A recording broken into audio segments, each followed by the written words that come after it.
The debate में आपका स्वागत है। आज हम भारतीय इतिहास के एक बहुत ही, आप कह सकते हैं, अहम दौर पर बात करेंगे। ये स्रोत सामग्री से उभरता है गांधी युग, यानी लगभग 1915 से 1948 तक का समय।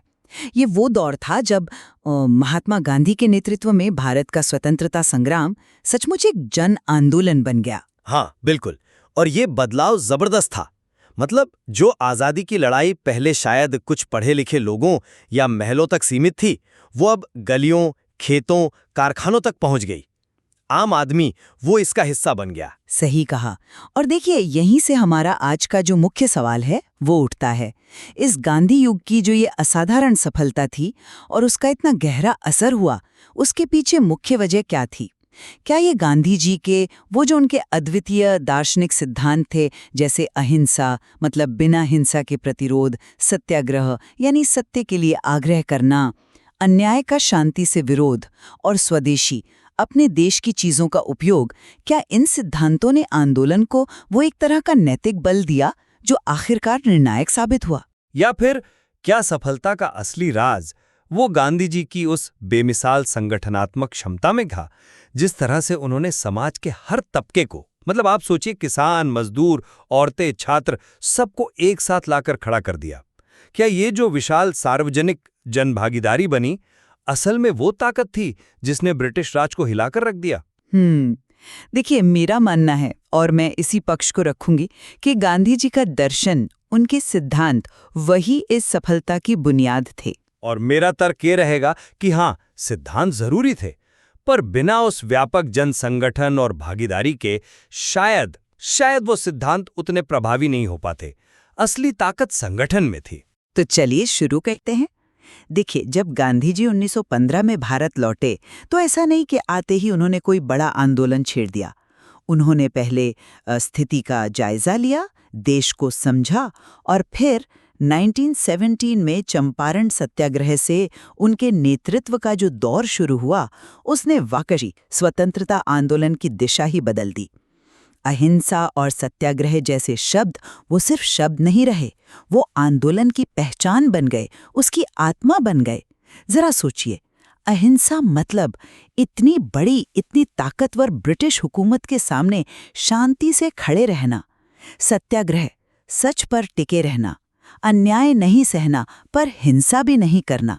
और स्वदेशी, ये सिर्फ विदेशी कपड़ों का बहिष्कार नहीं था, नहीं, ये अपनी आत्मनिर्भरता का ऐलान था, अपनी अर्थव्यवस्था को मजबूत करने का संकल्प था। खादी उसका प्रतीक बनी। और इन सब के साथ सादगी और नैतिकता पर जोर, कह सकती हैं कमजोर किया, उन पर एक नैतिक दबाव बनाया।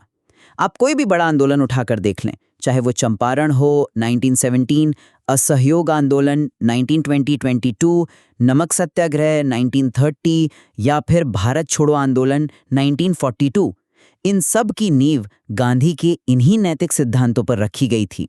तो मेरे लिए गांधी का दर्शन महज कोई रणनीति, कोई टैक्टिक नहीं थी, वो एक गहरी नैतिक शक्ति थी जिसने आंदोलन को रास्ता दिखाया, उसे टिकाऊ बनाया और आखिरकार जीत दिलाई।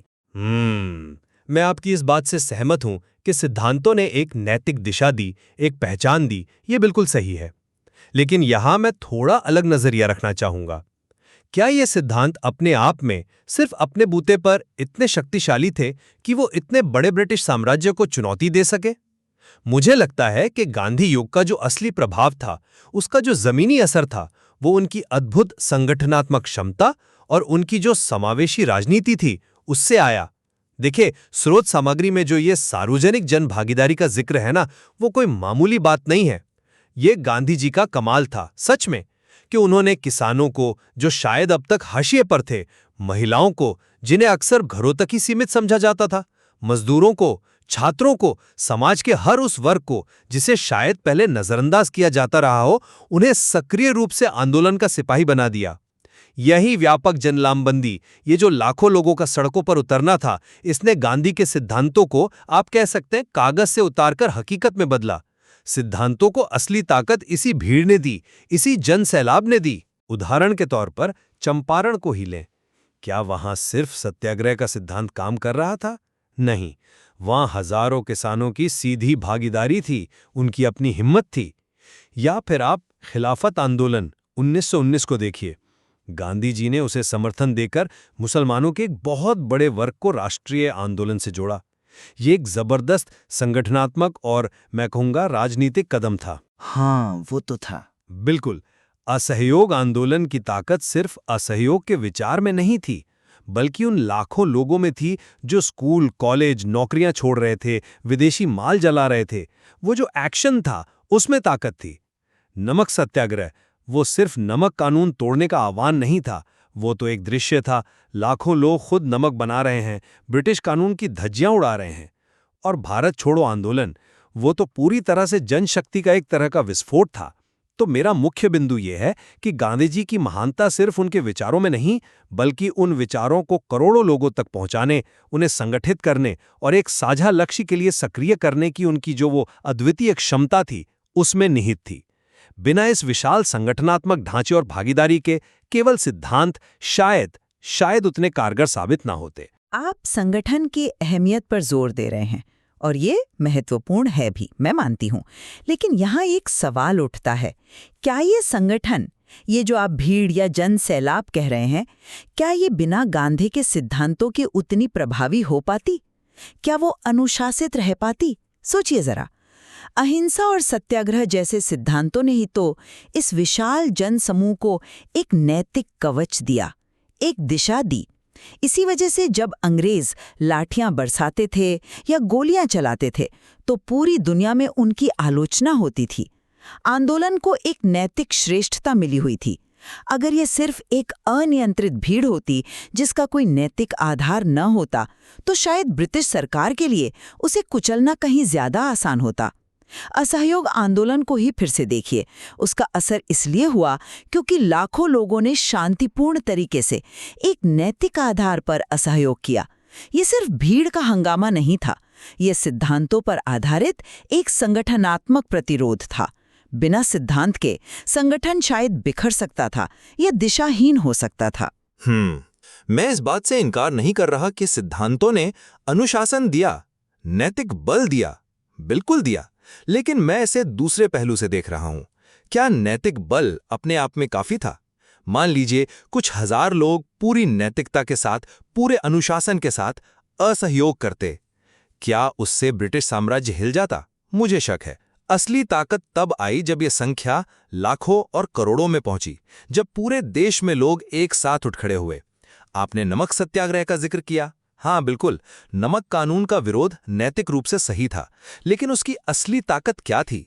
वो हजारों लोग जो दांडी तक गांधी जी के साथ चले, और फिर पूरे देश में वो लाखों लोग जिन्होंने खुद नमक बनाया, सरकारी डिपो पर धावा बोला, लाठियां खाईं, जेल गए। ये जो सामूहिक कार्रवाई थी, ये जो एक्शन था, इसने ब्रिटिश प्रशासन को हिलाकर रख दिया, पंगु बना दिया। क्या आप वाकई मानती हैं कि सिर्फ नैतिक सिद्धांतों के बल पर, बिना इस व्यापक जन भागीदारी के हम आज़ादी हासिल कर सकते थे? मुझे लगता है कि संगठन और भागीदारी ने ही सिद्धांतों को वो धार दी, वो राजनीतिक वजन दिया, जिससे ब्रिटिश सरकार पर असल दबाव बना। ये कहना कि केवल सिद्धांत ही निर्णायक थे, ये शायद तस्वीर का एक ही पहलू देखने जैसा है। जन संगठन वो इंजन था जिसने सिद्धांतों की गाड़ी को मंजिल तक पहुंचाया, ऐसा मेरा मानना है। ये एक दिलचस्प तर्क है, पर मैं सोचती हूँ कि आप सिद्धांतों को कुछ हद तक सिर्फ एक उपकरण या रणनीति के तौर पर देख रहे हैं, जबकि मेरा मानना है कि गांधी जी के लिए अहिंसा, सत्याग्रह, स्वदेशी, सादगी ये सिर्फ राजनीतिक चालें नहीं थीं, ये उनके जीवन का सत्य था, उनका गहरा नैतिक विश्वास था। और जब नेता का विश्वास इतना गहरा होता है ना, तो वो अनुयायियों में भी एक अद्भुत आंतरिक शक्ति भर देता है। इसी नैतिक बल ने स्वतंत्रता सेनानियों को जेलों में लाठीचार्ज के सामने हर मुश्किल में टिके रहने का हौसला दिया। ये सिर्फ अंग्रेजों को परेशान करने की रणनीति नहीं थी, ये सत्य की लड़ाई थी जो एक नैतिक धरातल पर लड़ी जा रही थी। और इसी नैतिक पक्ष ने, जैसा मैंने पहले कहा, दुनिया भर में भारत के दावे को मजबूत किया। क्या ये नैतिक पक्ष गौण था? मुझे ऐसा नहीं लगता, ये बहुत केंद्रीय था। मैं फिर कहूंगा, मैं नैतिकता के महत्व को कम नहीं आंक रहा हूं, बिल्कुल नहीं। लेकिन हमें ये भी स्वीकार करना होगा कि ये नैतिक सिद्धांत व्यवहारिक रूप से भी बहुत कारगर रणनीतियां साबित हुए। जरा सोचिए, अहिंसा का पालन करके प्रदर्शनकारियों ने ब्रिटिश सरकार को एक मुश्किल स्थिति में डाल दिया। अब शांतिपूर्ण भीड़ पर गोली चलाना या लाठी बरसाना उनकी छवि खराब करता था, अंतर्राष्ट्रीय स्तर पर उनकी आलोचना होती थी। तो ये एक तरह से डिफेंसिव टैक्टिक भी थी। स्वदेशी आंदोलन ने सीधे सीधे ब्रिटिश व्यापारिक हितों पर चोट की, उनकी अर्थव्यवस्था को नुकसान पहुंचाया। ये एक सीधा आर्थिक हथियार था। और जनसंगठन, उसने एक ऐसा राजनीतिक दबाव पैदा किया जिसे अनदेखा करना लगातार मुश्किल होता गया। आपने खिलाफत आंदोलन का जिक्र किया। क्या वो सिर्फ एक नैतिक समर्थन था? मुझे नहीं लगता। वो एक सोची समझी राजनीतिक रणनीति थी, जिससे मुसलमानों का एक बड़ा और महत्वपूर्ण तबका राष्ट्रीय आंदोलन से जुड़ा। इससे आंदोलन का आधार कहीं ज्यादा मजबूत और व्यापक हो गया। नैतिक और सामाजिक रणनीति भी काम कर रही थी। गांधी जी सिर्फ संत नहीं थे, वो एक बेहद चतुर रणनीतिकार भी थे, हमें ये मानना पड़ेगा। अच्छा, अगर हम अलग अलग आंदोलनों की सफलता को देखें तो सिद्धांतों की केंद्रीय भूमिका और स्पष्ट होती है, ऐसा मुझे लगता है। चंपारण में सत्याग्रह की विधि ही सफल हुई, जिसने ये दिखाया कि हाँ, बिना हिंसा के भी जीता जा सकता है। असहयोग आंदोलन का मूल तत्व असहयोग का नैतिक आह्वान था, जो लोगों के दिलों तक पहुंचा। नमक सत्याग्रह में अन्यायपूर्ण नमक कर के खिलाफ अहिंसक प्रतिरोध के सिद्धांत ने पूरे देश को भावनात्मक रूप से जोड़ा, उसे एक ऐसा प्रतीक दिया जिसके इर्द गिर्द सब एकजुट हो सकें। ये सिद्धांत ही थे जो इन आंदोलनों को उनकी खास पहचान और ताकत दे रहे थे। ये महज भीड़ के प्रदर्शन नहीं थे, ये सिद्धांतों पर आधारित आंदोलन थे। लेकिन फिर 1942 के भारत छोड़ो आंदोलन का क्या? उसका नारा था करो या मरो। ये तो एक निर्णायक, एक तरह से आर पार की लड़ाई का आह्वान था। क्या ये नहीं दिखाता कि आखिरकार एक ऐसे राष्ट्रव्यापी जन दबाव की जरूरत महसूस की गई जो सिर्फ और सिर्फ व्यापक संगठन और भागीदारी से ही पैदा हो सकता था? भारत छोड़ो आंदोलन तो काफी हद तक स्वतःस्फूर्त भी था, जिसमें जब बड़े नेता जेल चले गए तो आम लोगों ने कमान संभाली। ये जमीनी स्तर पर संगठन की ताकत और लोगों की सक्रिय भागीदारी का सबसे बड़ा सबूत है। मेरा मानना है कि हर आंदोलन की सफलता, चाहे वो चंपारण हो, असहयोग हो, नमक सत्याग्रह हो या भारत छोड़ो, इस बात पर बहुत ज्यादा निर्भर करती थी कि कितने लोग उसमें शामिल हुए, कितनी विविधता थी उनमें और उनका संगठित प्रतिरोध कितना मजबूत था। सिद्धांत जरूरी थे, हाँ, पर उनकी सफलता का असली पैमाना तो जन समर्थन और भागीदारी ही तय कर रहा था। राष्ट्रीयता की भावना को मजबूत करने के सवाल पर भी मेरा विचार थोड़ा अलग है। मुझे लगता है कि गांधी जी के नैतिक नेतृत्व और उनके साझा सिद्धांतों, अहिंसा, सत्य, स्वदेशी ने ही भारत के इतने अलग अलग भाषा, धर्म और क्षेत्र के लोगों को पहली बार एक राष्ट्र के रूप में महसूस करने का साझा नैतिक आधार दिया। ये एक वैचारिक एकता थी जो गांधी के दर्शन से पैदा हुई, जिसने हमें भारतीय होने का मतलब समझाया, शायद पहली बार इतने बड़े पैमाने पर। मैं इस वैचारिक एकता की बात से असहमत नहीं हूं, पर मैं इसे जमीनी हकीकत से जोड़कर देखता हूं। देखिए, राष्ट्रीयता का भाव सिर्फ विचारों से नहीं पनपता, वो साझा अनुभवों से मजबूत होता है।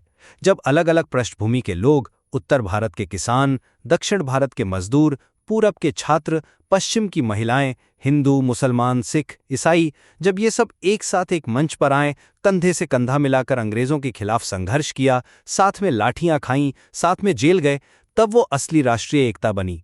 ये जो सामूहिक कार्रवाई थी, ये साझा संघर्ष का जो अनुभव था, जिसे गांधी जी के संगठन ने मुमकिन बनाया, इसने हम भारतीय की भावना को सिर्फ दिमाग में नहीं बल्कि दिलों में उतारा। क्या सिर्फ साझा सिद्धांत काफी होते? अगर लोग एक साथ मिलकर सड़कों पर न उतरते, अगर वो एक दूसरे का दुख दर्द साझा न करते?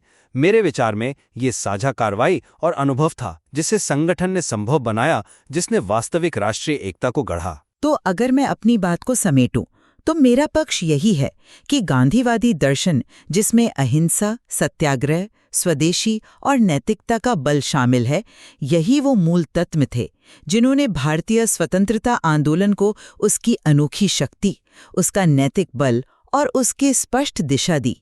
इसने इसे महज एक राजनीतिक लड़ाई से ऊपर उठाकर एक नैतिक, आप कह सकती हैं, धर्म युद्ध बना दिया। और मेरा निष्कर्ष ये है कि हाँ, दर्शन बेशक महत्वपूर्ण था, इसमें कोई दो राय नहीं, लेकिन गांधी युग के जबरदस्त प्रभाव की असली वजह उनकी वो बेजोड़ संगठनात्मक क्षमता और समाज के हर वर्ग को अभूतपूर्व रूप से साथ लाने वाली व्यापक भागीदारी थी।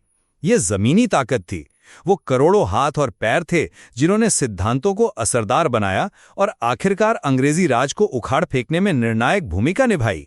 हाँ, ये तो साफ है कि हम दोनों इस बात पर तो सहमत हैं कि गांधी जी का नेतृत्व, उनके सिद्धांत और उनके द्वारा खड़ी की गई ये विशाल जन भागीदारी, ये तीनों चीजें आपस में बहुत गहराई से जुड़ी हुई थीं। स्वतंत्रता के लिए ये सभी अनिवार्य थे, इसमें कोई शक नहीं। हाँ बिल्कुल, इसमें कोई शक नहीं। शायद हमारी असहमति बस इस बात पर टिकी है कि इनमें से ज्यादा निर्णायक क्या था।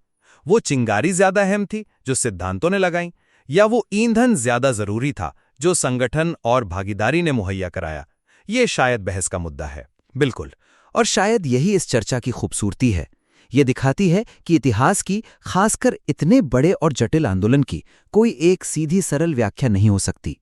कई दृष्टिकोण हो सकते हैं, और ये जो स्रोत सामग्री है वो हमें इन पर और गहराई से सोचने और पड़ताल करने के लिए प्रेरित करती है। हाँ, अंत में ये तो सुनने वालों पर है कि वे इन दलीलों और जो भी सबूत हमने पेश किए हैं उनकी रोशनी में अपनी समझ बनाएं। हमारा मकसद किसी एक को सही और दूसरे को गलत ठहराना नहीं था, बल्कि इस अहम विषय की जो जटिलता है, इसके जो अलग अलग पहलू हैं, उनको सामने रखना था, ताकि हम सब मिलकर इसे और बेहतर तरीके से समझ सकें।